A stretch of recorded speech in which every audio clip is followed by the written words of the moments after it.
let's explore how attachment style affects relationships. Your attachment style, rooted in childhood experiences with caregivers, shape how you connect with others as an adult. There are three primary styles: secure, anxious, and avoidant. The one with secure attachment feel comfortable with intimacy and independence. They trust their partners, communicate openly, and handle conflict constructively. This stems from consistent and supportive care during childhood, fostering a sense of safety and self-worth. Then it is about anxious attachment.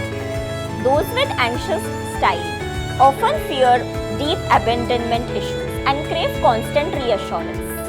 They may become overly dependent on their partners, seeking validation to feel secure. This often arises from inconsistent caregiving in childhood, leaving them unsure if their needs will ever be met.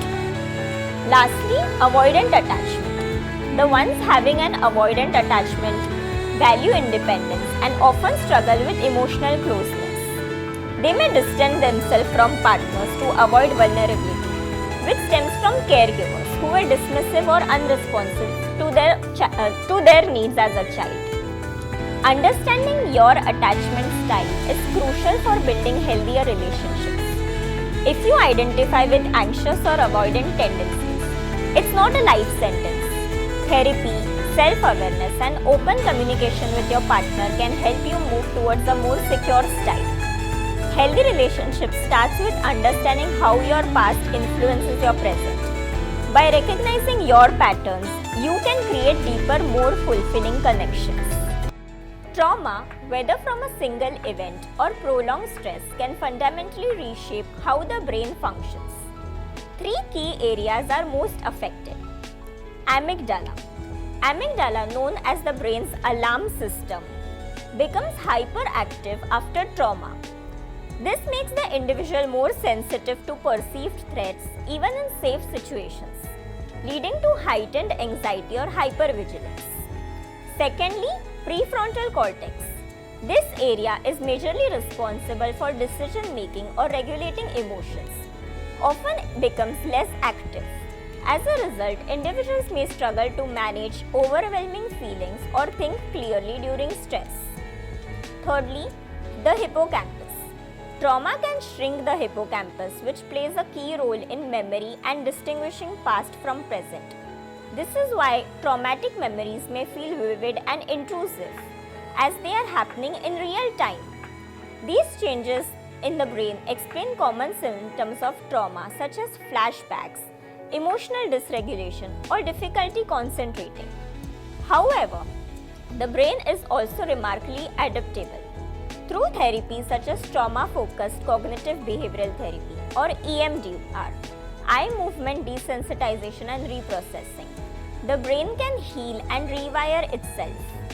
It's important to remember that experiencing trauma is not a sign of weakness, and recovery is possible with right tools and support. Seeking help is a powerful first step towards healing. Let's talk about relationship addiction. When love becomes a need.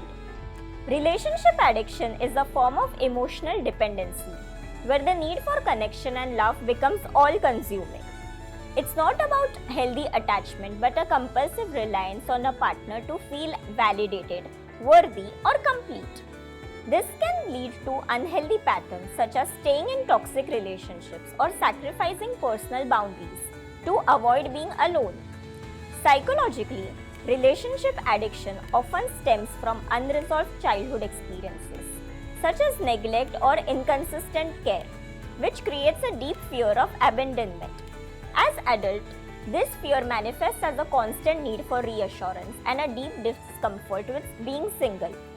Over time, the relationship becomes less about love and more about filling a void. To break free, self-awareness is the key. Ask yourself, am I in this relationship out of love or fear of being alone? Learning to spend time with yourself and developing independence can incredibly empower you.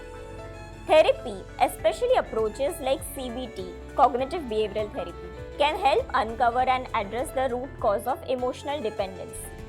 It's also crucial to focus on self-worth. Build a life that fulfills you outside of relationship, hobbies, friendship, personal goals. Healthy love can start when you start seeing yourself as a whole, not someone in need of a completion. Remember, relationships should be a source of joy and support, not a necessity for your emotional survival. If you find yourself in this cycle, seek professional help. It can be the first step towards building a healthier and more balanced connection. Talk about food addiction. Why you can't stop and how to take control. Food addiction is a complex relationship between our brain, emotions, and eating habits. Unlike hunger, which is a physical need, food addiction is driven by emotional cravings. Highly processed foods, rich in sugar, salt, and fat, hijack our brain's reward system by releasing large amount of dopamine. This creates a high similar to what happens with substance abuse, leading to extreme cravings and compulsive overeating. Psychologically, food addiction often masks underlying issues, stress, anxiety, or even related to childhood trauma. People turn to food as a source of comfort or escape, but this behavior becomes a vicious cycle of guilt and dependence. Breaking free starts with self-awareness. Identify triggers. Are you eating to satisfy hunger or emotions? Mindful eating, which involves being fully present during meals, can help rebuild a healthy relationship with food. Cognitive behavioral therapy is an excellent tool to address the emotional roots of addiction and develop healthier coping strategies. It's also important to reframe how you view food. Instead of labeling food as good or bad, focus on balance and nourishment. Gradual changes like reducing processed food and planning meals can make a significant difference over the time. Remember, food addiction isn't about willpower. It's about understanding your body and mind. If you feel stuck, reach out for professional support. Recovery is possible, one mindful step at a time. About shopping addiction. Shopping addiction or compulsive buying disorder is a behavioral addiction where individuals feel an uncontrollable urge to shop, often leading to financial stress and emotional guilt. It's not about the items purchased, it's about the emotional high. When you shop, your brain releases dopamine, the feel-good chemical, creating a temporary sense of pleasure.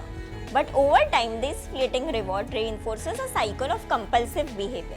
Psychologically, shopping addiction often stems from unmet emotional needs, stress, low self-esteem, or even loneliness.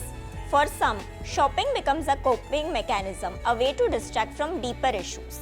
But instead of solving problem, it creates new ones: debt, strained relationships, and emotional exhaustion. Breaking free starts with awareness. Ask yourself, why am I shopping? Am I addressing emotional or practical needs? Keeping a spending diary can help identify patterns. Cognitive behavioral therapy is also highly effective in addressing underlying triggers and reshaping thought patterns. Additionally, setting limits like using cards instead of credit cards can cure impulsive behavior. Remember, recovery is a journey. It's not about cutting out shopping altogether. It's about reclaiming control. If you or someone you know struggle with this, don't hesitate to seek help. Change begins with understanding. Talk about nomophobia. Are you addicted to your phone?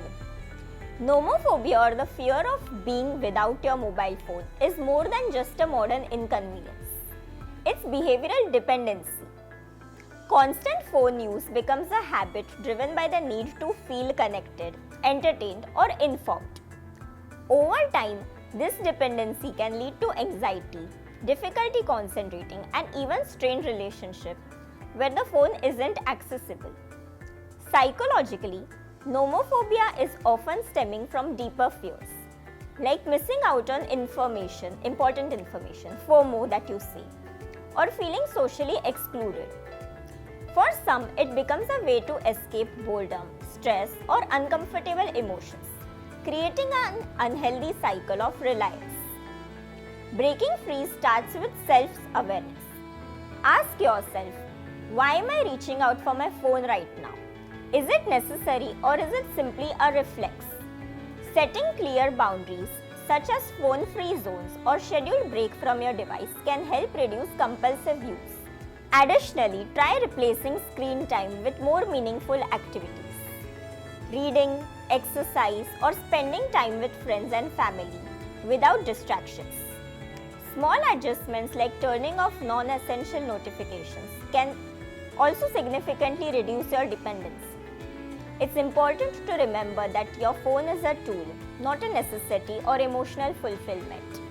If you feel that your phone is negatively affecting your mental health or daily life, don't hesitate to seek a professional guidance. Taking proactive steps can help you regain control and foster a healthy balance with technology. Let's take a quick look at the hidden impact of screen time on kids' brain. With technology playing a central role in our lives, children are increasingly exposed to digital devices. While screens can offer educational benefits, excessive use have been linked to concerning effect on brain development. Research shows that too much screen time, especially unstructured or overstimulating content, can impact critical areas of the brain, including those responsible for attention, emotional regulation, and social skills. Prolonged exposure can lead to shortened attention spans, difficulty focusing, and even reduced problem-solving abilities. Additionally, digital overstimulation activates the brain's reward system, creating a dependency on instant gratification. This makes it harder for the kid to engage in slower, more cognitively demanding tasks like reading or creative play. Sleep disruption is another significant issue, as blue light from screens interferes with melatonin production, affecting both rest and overall mental health. To mitigate these effects, parents can encourage a balanced approach.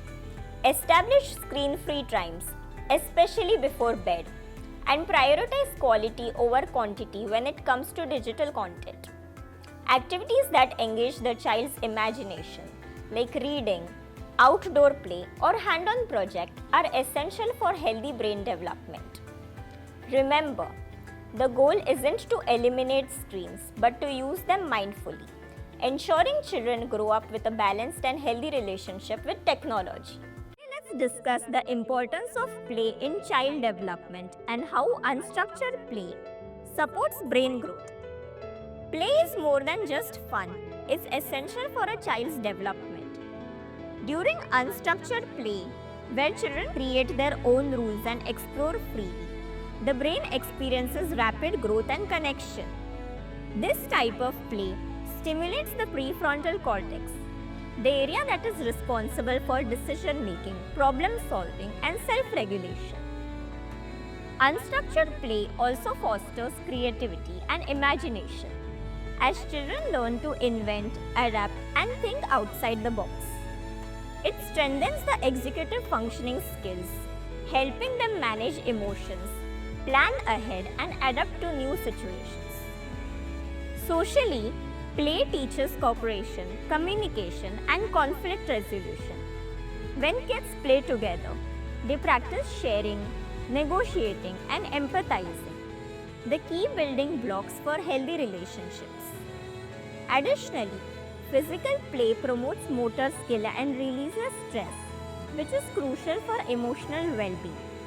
In a world dominated by structured activities and screen time, unstructured play offers children the freedom to explore their abilities and build resilience. As parents and caregivers, encouraging play is simple. Give children time, space, and minimal interference. Let them lead their own activities, whether it's building forts, pretending to be superheroes, or playing outside, or playing with Barbie dolls. Remember, play is not just about a break from learning, it's about how kids learn the best. By fostering unstructured play, we help children grow into confident, creative, and adaptable adults. Let's talk about teaching kids about consent and boundaries, and how to start these important conversations at an early age. Consent and boundaries are life skills that can be taught from a very young age. The goal is to help kids understand that their body belongs to them and they have the right to say yes or no to touch, whether it's a hug, a kiss, or even sharing toys. Start with simple language. Teach kids phrases like stop means stop or no means no. Reinforce this by respecting their choices. For example, if a child doesn't want to hug someone, offer alternatives like a high five or a wave. This shows them that their feelings are valid and teaches them to respect to other boundaries too. You can also use this in everyday moments to explain consent. For example, ask, "Can I help you to tie your shoes?" or "Do you want me to hold your hand?" Modeling this behavior shows them that consent is a two-way street. Books and role playing can be great tools too. Stories about sharing, personal space, or saying no can make the concept relatable. Role playing scenarios like asking permission to borrow a toy or giving a friend a hug helps them practice these skills. Most importantly, create a safe environment for questions. Let kids know that they can talk to you about anything without fear of judgment. By having these open conversations early, you are equipping them with the confidence and tools to navigate relationships through their lives. Teaching consent isn't a one-time talk. It's about a continuous lesson in respect, communication, and understanding. Let's explore why the brain craves dopamine and how it plays a role in addiction. Dopamine is a neurotransmitter often called as the brain's reward chemical. It's released when we engage in activities that feel pleasurable, eating, exercising, or even achieving a goal. This release reinforces behavior, creating a natural reward system essential for survival.